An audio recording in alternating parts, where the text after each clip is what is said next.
ಕೋಟಿ ರೂಪಾಯಿ ವೆಚ್ಚದಲ್ಲಿ ಈ ಕಾಮಗಾರಿಗಳಿಗೆ ಇವತ್ತು ನಾವು ಶಂಕುಸ್ಥಾಪನೆ ಮಾಡ್ತಾ ಇದ್ದೀವಿ. ಅದಕ್ಕೆ ಆತ್ಮೀಯ ಬಂಧುಗಳೇ, ನಾವು ಕೊಟ್ಟ ಮಾತಿನಂತೆ ನಡೀತಾ ಇದ್ದೇವೆ. ಇವತ್ತು ನೀವು ಆಲೋಚನೆ ಮಾಡಿ, ಇಲ್ಲೆಲ್ಲ ಸುಮಾರು ನಮ್ಮ ಅಕ್ಕ ತಂಗಿಯಂದಿರು ಬಂದಿದ್ದೀರಿ.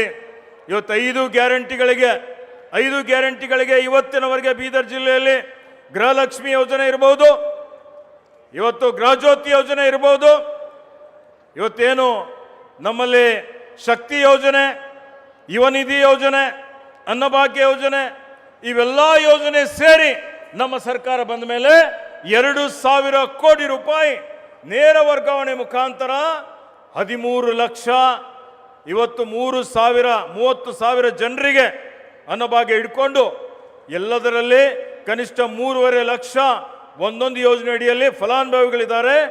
7 ಕೋಟಿ ಮಹಿಳೆಯರು ಬಸ್ನಲ್ಲಿ ಪ್ರಯಾಣ ಮಾಡಿದ್ದಾರೆ. ಇದೊಂದು ದಾಖಲೆ. ಈ 2,000 ಪ್ಲಸ್ ಇದು ನೋಡಿದರೆ ನಮ್ಮ ಸರ್ಕಾರ ಬಂದು 22 ತಿಂಗಳಲ್ಲಿ ಇವತ್ತು ಸುಮಾರು 5,000 ಕೋಟಿ ರೂಪಾಯಿ ಬೀದರ್ ಜಿಲ್ಲೆಯ ಜನರ ಅಭಿವೃದ್ಧಿಗಾಗಿ ಹಣ ಇವತ್ತು ವಿನಿಯೋಗ ಆಗ್ತಾ ಇದೆ ಅಂತೇಳಿ ಭಾಳ ಹೆಮ್ಮೆಯಿಂದ ಇವತ್ತು ನಾನು ಹೇಳಿಕೆ ಬಯಸ್ತಾ ಇದ್ದೀನಿ. ಅದಕ್ಕೆ ಆತ್ಮೀಯ ಬಂಧುಗಳೇ, ಇವತ್ತೇನು ವಿರೋಧ ಪಕ್ಷದವರು ಅವರು ಈ ಸಭೆ ಬಹಿಷ್ಕಾರ ಮಾಡಿದ್ದಾರೆ, ಅವ್ರಿಗೇನು ನೈತಿಕತೆ ಇದೆ?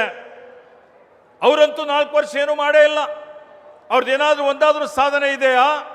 ಬರೀ ಸುಳ್ಳು, ಮೋಸ, ವಂಚನೆ, ಜನರಿಗೆ ದಾರಿ ತಪ್ಪಿಸುವಂಥದ್ದು, ಜಾತಿಗಳಲ್ಲಿ ಧರ್ಮಗಳಲ್ಲಿ ಹೊಡೆದಾಳುವ ನೀತಿ ಅನುಸರಿಸಿ ಭಾವನಾತ್ಮಕ ವಿಷಯಗಳನ್ನು ಕೆರಳಿಸಿ ಸಮಾಜವನ್ನು ಒಡೆಯುವಂಥ ಕೆಲಸ ಭಾರತೀಯ ಜನತಾ ಪಕ್ಷದವರು ಮಾಡ್ತಾ ಇದ್ದಾರೆ. ಅವರಿಗೆ ನಮಗೆ ಟೀಕೆ ಮಾಡುವಂಥ ನೈತಿಕತೆ ಇಲ್ಲ.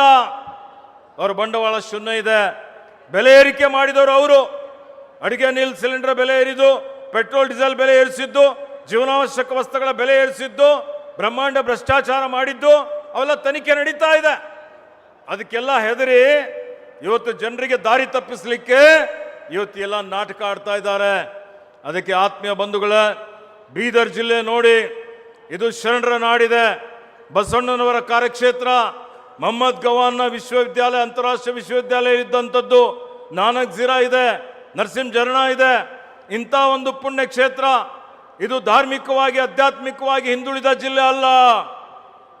ಆದರೆ ಅನೇಕ ಕಾರಣದಿಂದ ಅಭಿವೃದ್ಧಿಲಿ ಹಿಂದುಳಿದಿದೆ, ಸತ್ಯ ಇದೆ. ಈ ಹಿಂದುಳಿದಂಥ ಜಿಲ್ಲೆಗೆ ನಾವು ಇವತ್ತು